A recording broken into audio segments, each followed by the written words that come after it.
Hello friends, मैं हूं अलका यादव। जी हाँ, एक और शुक्रवार और एक और नई कहानी सिर्फ और सिर्फ आप सबके लिए। और आज की कहानी का नाम है ईश्वर का गणित। एक बार की बात है, एक बार एक मंदिर में दो राहगीर आकर बैठ गए थे। फिर दोनों ने सोचा कि रात यहीं बिताई जाए और उसके बाद यहाँ से चलना चाहिए। उसके बाद दोनों ने निश्चय किया कि अब उनको खाना खा लेना चाहिए। जैसे ही वो अपना खाना खोलने लगे, वहां पर एक और राहगीर आकर बैठ गया। उसके बाद पहले वाले राहगीर ने तीसरे से कहा कि तुम भी अपना खाना खोल लो, चलो मिलकर खाना खा लेते हैं।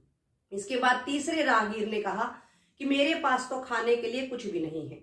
इसके बाद एक साथ जो पहले दो राहगीर बैठे थे, उन्होंने कहा कि हमारे पास है, हमारे साथ तुम खा लो। उसके बाद जैसे ही वो अपनी पोटली खोलते हैं तो पहले राहगीर के पास 3 रोटियां थी, दूसरे राहगीर के पास 5 रोटियां थी। इस तरह से वो आपस में समझ नहीं पा रहे थे कि किसको कितनी रोटियां दी जाए। उसके बाद पहले राहगीर ने कहा कि क्यों ना हम रोटियों के 3-3 हिस्से कर लें और उसके बाद हम आपस में बांट लें।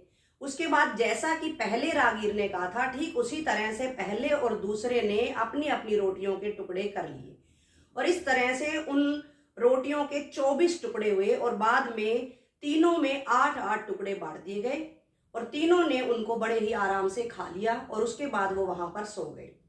जैसे ही सुबह हुई, सुबह होते ही सबसे पहले तीसरा राहगीर वहां से जाने लगा। तो उसने क्या किया कि अपनी पोटली में से 8 गिन्नियां निकाली और उन दोनों को कहा कि ये तुम्हारे लिए है, तुमने रात में मेरी मदद की थी तो ये तुम दोनों के लिए है। बार बार मना करने पर भी वो राहगीर उनको गिन्नियां देकर चला गया। उसके बाद जैसे ही वो राहगीर चला जाता है, अब जो बचे हुए राहगीर थे पहला और दूसरा, वो आपस में इनका बंटवारा करने लगे। तो दूसरे राहगीर ने कहा कि आपस में हम बराबर बराबर बांट लेते हैं, 4 तुम्हारी और 4 मेरी। इस पर पहले राहगीर ने कहा कि नहीं नहीं, इस तरह से सही हिसाब नहीं होगा, तुम्हारी ज्यादा रोटियां थी, मेरी कम रोटियां थी, तो हम ऐसा करते हैं कि तुम 5 ले लो, मैं 3 ले लेता हूं। इस तरह से दोनों में बार बार बहस होने लगी। दूसरा राहगीर बार बार कहने लगा कि इस तरह से मैं नहीं लूंगा, 4-4 बराबर कर लो। अब बराबर में पहले वाला मना कर देता था।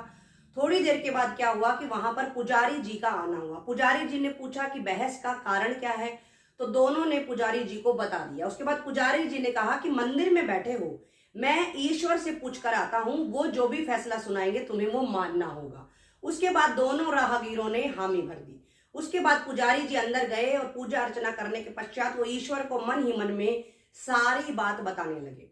उसके बाद भगवान ने कहा कि तुम ऐसा करो, पहले राहगीर को कहो कि उसको 1 गिन्नी लेनी चाहिए और दूसरे को 7 गिन्नियां लेनी चाहिए। उसके बाद मन ही मन में पंडित जी ने पूछा कि आप ऐसा किस लिए कह रहे हैं, मुझे तो ये हिसाब बिल्कुल नहीं समझ में आ रहा है। उसके बाद भगवान जी ने समझाया कि जो पहला राहगीर था उसके पास 3 रोटियां थी, यानी कि 3 के हिसाब से अगर हम करें तो उसके 9 टुकड़े हुए थे। उसने 8 टुकड़े अपने पास रखे और 1 टुकड़ा तीसरे राहगीर को दान में दिया। उसके बाद अगर हम दूसरे राहगीर की बात करते हैं तो उसके पास 15 टुकड़े बने थे 5 रोटियों के। उसने क्या किया कि 8 टुकड़े अपने पास रखे और 7 टुकड़े जो तीसरा राहगीर था उसको दान में दे दिए थे।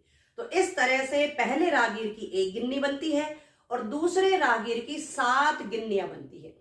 उसके बाद अब पुजारी जी को सब कुछ समझ आ चुका था। वो बाहर आते हैं और दोनों राहगीरों को सारी बात बताते हैं। तो दोनों राहगीर भी जो पहले उन्होंने वादा किया था उसी हिसाब से अपनी पहला राहगीर 1 और दूसरा राहगीर 7 गिन्नियां ले लेता है और इस तरह से वो अपने अपने घर की तरफ चले जाते हैं। तो देखा दोस्तों, इस कहानी के माध्यम से ईश्वर का हिसाब हम सबको समझ आता है। हाँ, जिनको हिसाब समझ में नहीं आया है वो इस कहानी को एक बार फिर से सुन ले।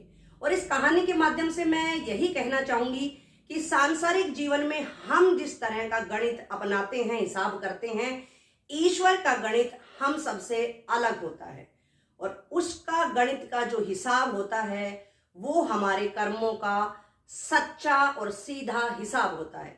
और इस कहानी के माध्यम से मैं आप सबको कहना चाहूंगी कि बहुत सारे लोग ऐसे होते हैं जो केवल और केवल दिखावे के लिए दान करना चाहते हैं और ऐसे दान का कोई फायदा नहीं है जो दिखावे के लिए किया जाए। दान तो वो होना चाहिए जो दे भी दिया जाए और किसी को कानो कान खबर भी ना हो।